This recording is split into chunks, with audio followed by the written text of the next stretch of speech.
আসসালামু আলাইকুম। আপনারা ভালো আছেন? আলহামদুলিল্লাহ, আমিও ভালো আছি। আজকে আমি আলু দিয়ে ডিম দিয়ে ভুনা করব। প্রথমে পেঁয়াজ কুচি, কাঁচা ঝাল, হলুদের গুঁড়া, মরিচের গুঁড়া, ধনের গুঁড়া আর লবণ দিয়ে মশলাটা কষিয়ে নিয়েছি। এবার আমি ডিম আর আলু দিয়ে দেবো।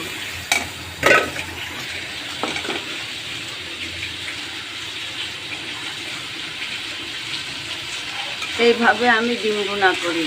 আপনারা যে যেখানে যত দূর থেকে দেখছেন লাইক কমেন্ট শেয়ার করবেন, কমেন্টের মাধ্যমে জানাবেন কে কে ডিম আলু পছন্দ করেন। আর সাথে আছে মিষ্টি কুমড়া ভাজি, পেঁয়াজ কুচি, তেল আর কাঁচা ঝাল, আর কিছু লাগে না, সামান্য একটু হলুদ আর লবণ। মিষ্টি কুমড়া ভাজি যে যেখান থেকে দেখছেন, যত দূর থেকে দেখছেন লাইক কমেন্ট শেয়ার করবেন, কমেন্টের মাধ্যমে জানাবেন। আপনারা সবাই ভালো থাকেন, সুস্থ থাকেন, আমাদের জন্য দোয়া করবেন। আসসালামু আলাইকুম।